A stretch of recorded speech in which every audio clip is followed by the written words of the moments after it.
الحمد لله نحمده ونستعينه ونستغفره ونؤمن به ونتوكل عليه ونعوذ بالله من شرور انفسنا ومن سيئات اعمالنا من يهده الله فلا مضل له ومن يضلل فلا هادي له ونشهد ان لا اله الا الله وحده لا شريك له وقال الله تبارك وتعالى في كلامه القديم والذين يرمون المحصنات ثم لم يأتوا بأربعة شهداء فاجلدوهم 80 جلدة ولا تقبلوا لهم شهادة أبدا وأولئك هم الفاسقون إلا الذين تابوا من بعد ذلك وأصلحوا فإن الله غفور رحيم.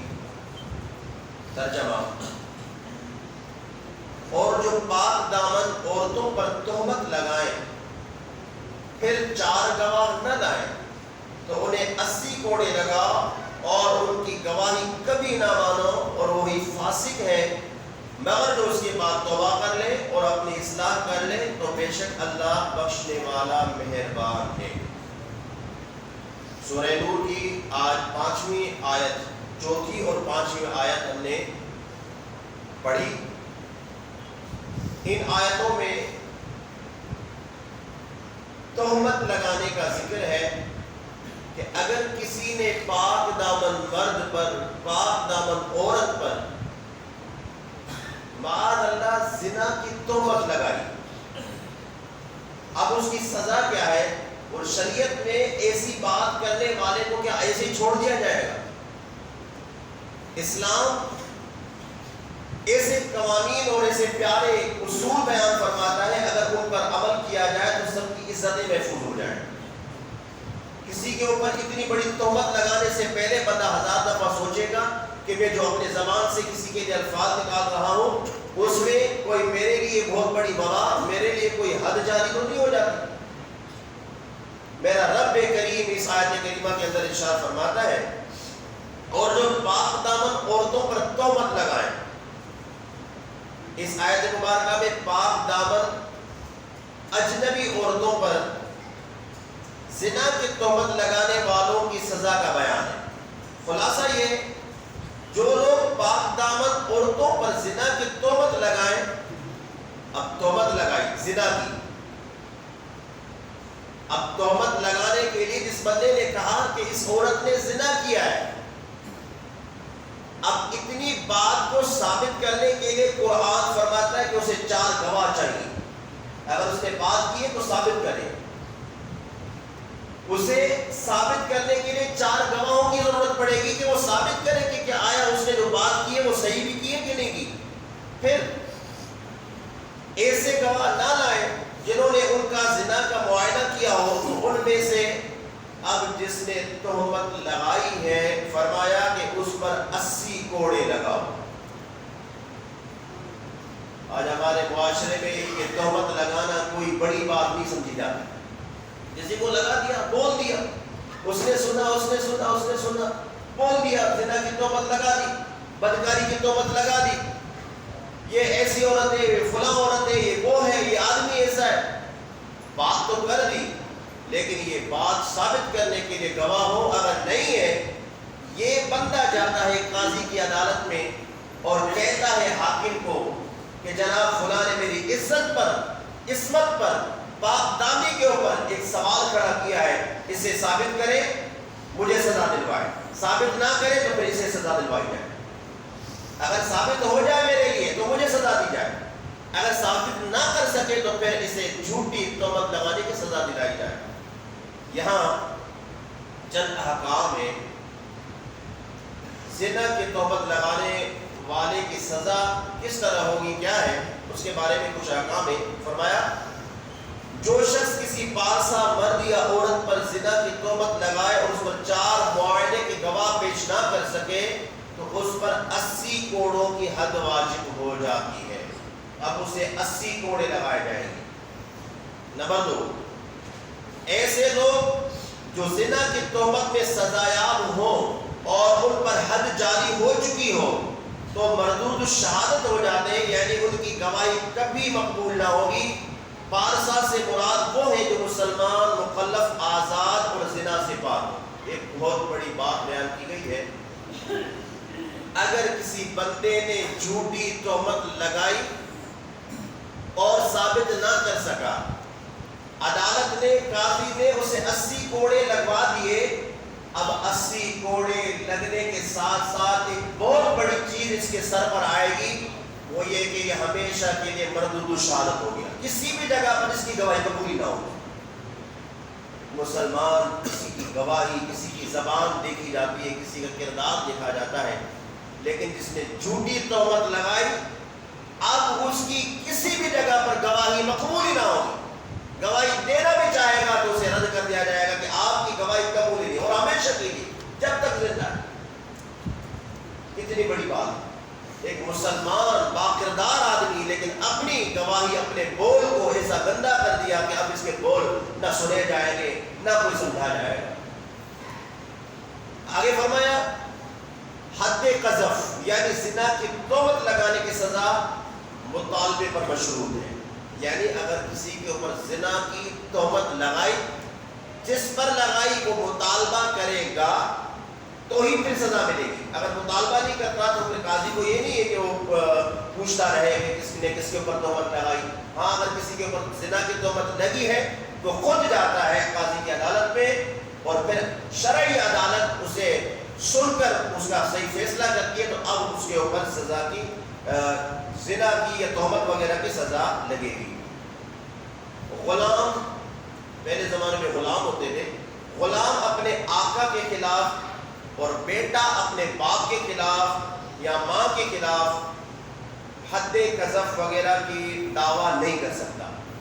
بیٹا اپنے باپ کی بھی نہیں کہہ سکتا کہ میرے باپ نے ایسا کیا ہے، یا پھر ماں کے خلاف کوئی بیٹا کرے تو پھر ایسے شخص کی گواہی سنی ہی نہ رہے گی، قاضی سنے گا ہی نہیں، ماں کے خلاف باپ کے خلاف یہ گواہی نہیں۔ قذف کے الفاظ یہ ہے کہ وہ صراحتاً کسی کو اب کس طرح قذف لگی، یعنی جھوٹی تہمت، زنا کی تہمت کیسے لگے گی، کچھ الفاظ ہیں، جیسے کسی نے کسی کو کہا اے زانی، بس اس نے یہ الفاظ کہے اے زانی، اس نے تہمت لگا دی، اب یہ بندہ اس کو ثابت کرے۔ یہ باتیں بس افسوس کے ساتھ اب کہہ رہے کہ اگر ان کے اوپر گرفت ہوتی تو یہ ایک زانی کا لفظ بولنے کے لیے بھی بندہ 1000 دفعہ سوچتا کہ میں نے بولا کیا ہے۔ کئی مقام کے اوپر چھوٹی موٹی باتوں، چھوٹے موٹے جھگڑوں کے اوپر زنا کی تہمت لگا دی، زانی کی اولاد، تو زانی ہے، تو شرابی ہے، تو کبابی ہے، تو اس طرح کے الفاظ بولے جاتے ہیں۔ اگر بات بولی ہے تو پھر ثابت کرے، لیکن افسوس یہ ہے کہ ہمارے یہاں احکام شرع، حدود شرع قائم نہیں کی جا رہی، اور یا پھر اس کے باپ کا نام لے کر کہیں کہ تو فلاں کا بیٹا ہی نہیں ہے، اب یہ بھی حد قذف میں آئے گا، جھوٹی تہمت لگانے میں آئے گا۔ یا کسی کو کہے کہ زانیہ کا بیٹا، کسی بچے کو، کسی آدمی کو بولے کہ تو زانیہ کا بیٹا ہے، جبکہ اس کی ماں پارسا ہو، تو ایسا شخص قاذف یعنی زنا کی تہمت لگانے والا ہو جائے گا، اور اس پر تہمت کی حد لازم آئے گی۔ اس کے علاوہ کچھ ایسے الفاظ ہیں، اگر غیر مسلم یعنی زنا کی تہمت لگائی، مثلا غلام کو یا کافر کو، اب کسی نے کسی کافر کو تہمت لگا دی زنا کی، ایسے شخص کو جس کا کبھی زنا کرنا ثابت ہو تو اس پر حد قذف قائم نہ ہوگی، بلکہ اس پر تعزیر واجب ہوگی۔ ایک اور مسئلہ،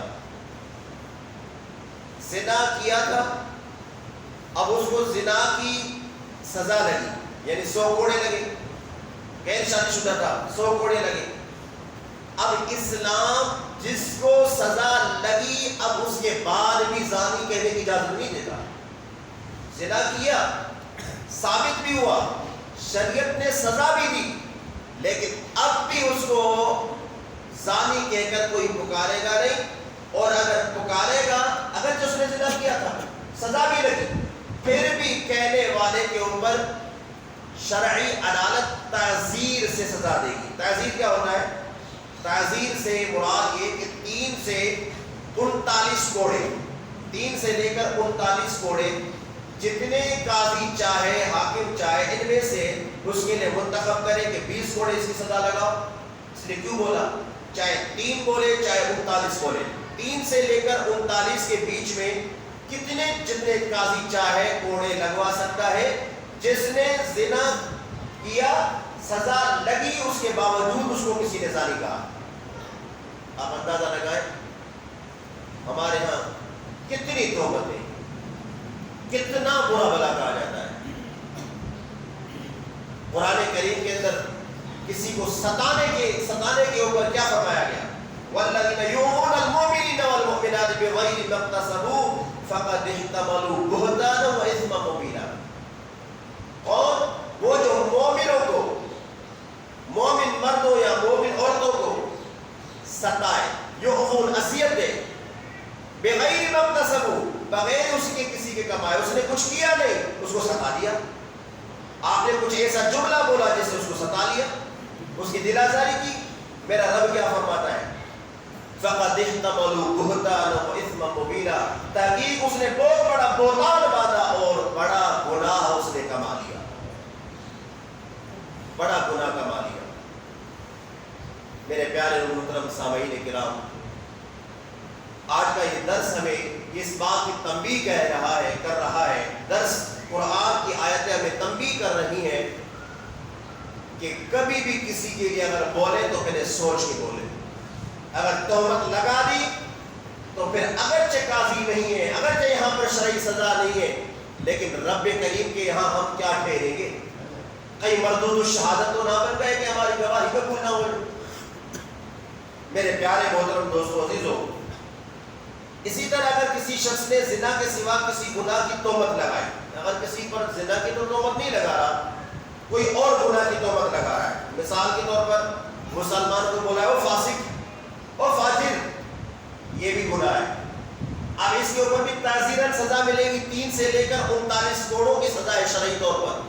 جس نے کسی کو بلا وجہ کہا فاسق فاجر, یا پھر اس کی طرح ایک اور الفاظ ہے, ایک خبیث, ایک چور, یہ الفاظ ہیں. اس کے اوپر بھی گرفت ہے, شرعی سزائیں. اے بدکار, اے بددیانت, اے لوٹی, اے زندیق, اے دیوس, اے شرابی, اے سودخور, اے بدکار عورت کے بچے, اے حرام زادے, اس قسم کے الفاظ کہیں تو بھی اس پر تعزیراً حد واجب ہوگی, تعزیر واجب ہوگی. تعزیر یعنی جو قاضی ہے وہ اسے سزا دلوائے گا کہ جس نے اس طرح کے الفاظ کہے. آگے ارشاد فرمایا. اچھا, یہ حد قذف کے متعلق مسائل کی تفصیلی معلومات کے لیے بہار شریعت جلد 2 حصہ 9 سے قذف کا بیان آپ مطالعہ کر سکتے ہیں. فرمایا کہ الا الذين تابوا من بعد ذلك, مگر جو اس کے بعد توبہ کر لیں. یعنی تہمت لگانے والا اگر سزا پانے کے بعد توبہ کر لیتا ہے تو اب تہمت لگانے کے بعد سزا بھی پا لی, اب توبہ بھی کر لی, اب فاسق نہ رہے گا. کیونکہ قرآن نے تو یہ کہا تھا کہ وہ فاسق ہے, لیکن آگے ارشاد فرمایا الا الذين تابوا من بعد ذلك واصلحوا, اس کے بعد مگر یہ کہ وہ توبہ کر لے اور اپنی اصلاح کر لے, سدھر جائے. پھر فإن اللہ غفور رحیم, اب وہ فاسق نہ رہے گا, اس کا فسق, اس کا گناہ اللہ رب العالمین معاف فرما دے گا, لیکن گواہی پھر بھی اس کی قبول نہ ہوگی. تہمت لگا چکا, اس کو سزا ملی, پھر توبہ طائب ہو گیا, اللہ رب العالمین اس کے فسق کے گناہ کو تو معاف فرما دے گا, لیکن ابدی طور پر, ہمیشہ طور پر اس کی گواہی کبھی قبول نہ ہوگی. آج کے اس درس سے ہمیں معلوم ہوا کہ ہم جب کبھی بولیں تو زبان سے اچھے الفاظ نکالیں. بہت سارے الفاظ ہیں جو غلط طور پر کہے جاتے ہیں. آپ اس سے اندازہ کریں, چھوٹا سا توجہ دلانا چاہتا ہوں, مختصر سا.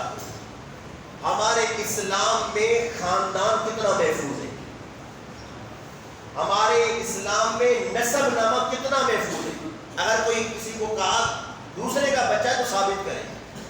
اسلام کے اندر اولاد کتنا محفوظ ہے. اب مغربی ممالک کو دیکھیں جہاں پر اولاد نسل محفوظ ہی نہیں ہے, جہاں نکاح کا کوئی تعلق ہی نہیں ہے, جہاں نکاح کو سمجھتے ہی نہیں ہے, ان کے اندر کتنی خرابیاں ہیں.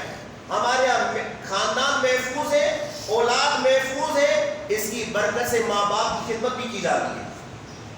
جہاں اولاد محفوظ نہ ہو, جہاں نسب کا معلوم نہ ہو, وہاں اولڈ ہاؤس بنتے ہیں, بڑھاپے کے مقام پہ بوڑھے ماں باپ کو چھوڑ کے آ جاتے ہیں. جہاں والدین انتظار کرتے رہتے ہیں ہمارا بچہ کب آئے گا. اولڈ ہاؤس وہاں بنے ہوئے. وجہ کیا ہے؟ نسب ہی محفوظ نہیں. انہیں پتہ ہی نہیں باپ کون ہے, انہیں پتہ ہی نہیں ماں کون ہے. مغرب ممالک کے اندر نکاح کا تعلق ہی نہیں, نکاح وہ سمجھتے نہیں. جب اسلام اور شریعت کے مطابق چلا جائے گا تو برکتیں ہی برکتیں ہیں, اور اس میں ہمارے لیے رہنمائی اور